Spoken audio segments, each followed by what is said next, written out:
Открытие памятника сегодня, благодаря титаническим усилиям Фонда сохранения культурного наследия «Русский Витязь» и благодаря руководству и трудовому коллективу завода «Микрон», это дань великому человеку, оболганному и оклеветанному, это дань великому государственнику, правителю российскому, который сумел противостоять внешнему и внутреннему врагу. И нет, пожалуй, в истории государства российского более оболганного, нежели Иосиф Сталин.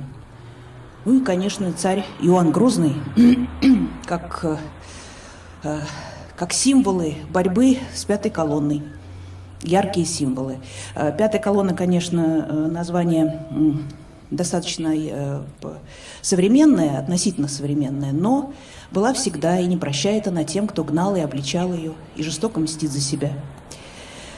Как писал митрополит Санкт-Петербургский и Ладожский Иоанн Снычев в своей книге «Самодержавие духа. Очерки русского самосознания», приняв на себя по необходимости работу самую неблагодарную, как опытнейший хирург, отсекал он от тела России гниющие, бесполезные члены. Так писал митрополит о царе Иоанне Грозном. Но то же самое можно и нужно сказать о Сталине. И, кстати, как и царь, который не обольщался, так сказать, по поводу ожидаемой оценки современниками и потомками своего труда, говоря: «Ждал бы я, кто бы поскорбел со мной, но не явилось никого. Заплатили мне злом за добро, ненавистью за любовь». Так и Сталин предвидел нечто подобное, когда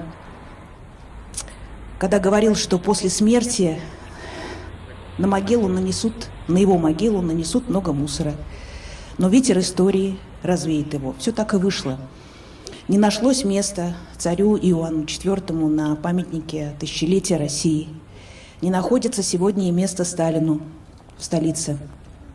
За что же так ненавидят до сих пор и боятся Сталина? Казалось бы, уже столько лет прошло. А все очень просто. Сталин трижды сорвал планы глобалистов по строительству необходимого им общества под их руководством и надзором на русской земле. За это так и ненавидят его антисталинисты. Все прозаично и типично до сих пор. До конца своей жизни Сталин, будучи уже во власти, противостоял проклятой касте, классовому врагу, как он называл представителей советского привилегированного эксплуататорского класса, откровенных русофобов, которые мечтавших, так сказать, сжечь Россию как хворост в пламени мировой революции. Но именно при Сталине в национальной политике государства российского произошел настоящий переворот, обретя несомненные национал-патриотические черты. Как писал митрополит Иоанн Снычев, надо отдать Сталину должное. Пересмотр идеологической работы в массах осуществлялся решительно и целенаправленно от культурно-исторической, во всех областях, от культурно-исторической до религиозной. Русская история и национальная культура из объекта нападков, грязных оскорблений, глумления вдруг превратилась в объект почитания. С исторической свалки подняли имена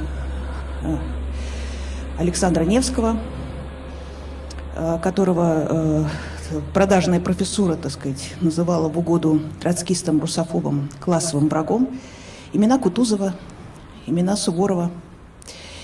Помимо этого, Сталин фактически прекратил гонения на церковь, и попытки эти предпринимал он еще в 1923 году, Ленин еще был жив, и это, видимо, ему семинарское образование помогало. В 1936-м запретил аборты. Численность населения за годы сталинского правления выросла на 60 миллионов человек, согласно переписям. В 1943-м восстановил патриаршество. Но, к сожалению, все эти начинания были свернуты уже в хрущевские годы. Меня часто спрашивают, почему как я вообще, будучи православным человеком, с уважением и почтением отношусь к Иосифу Виссарионовичу. Ну, вопрос довольно странный, если не сказать больше. Тем паче, что многие служители церкви называют сталинизм промыслом Божьим. И такие патриархи,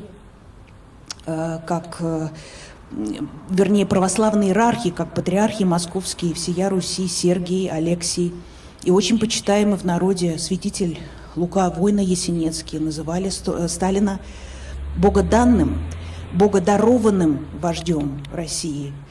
Поэтому многие люди, стоящие на позиции православия, принимают Сталина. И в то время как Чубайс возлагает цветы на могилу Троцкого, мы открываем памятник Сталину.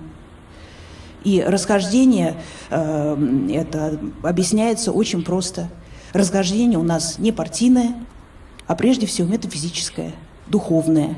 И тем особенно ценен акт исторической справедливости, явленный нам сегодня, еще раз повторю, фондом «Русский Витязь» в лице Дмитрия Вячеславовича Казакова и заводом «Микрон» в лице Бориса Николаевича Каракаева. И будь у меня сейчас в руках бокал, я бы точно так же подняла тост за великий русский народ, как это делал 24 мая 1945 года Иосиф Виссарионович Сталин, который создал такую державу, которую, сколько не разваливают, не могут до конца развалить. Да не будет. Служу Отечеству.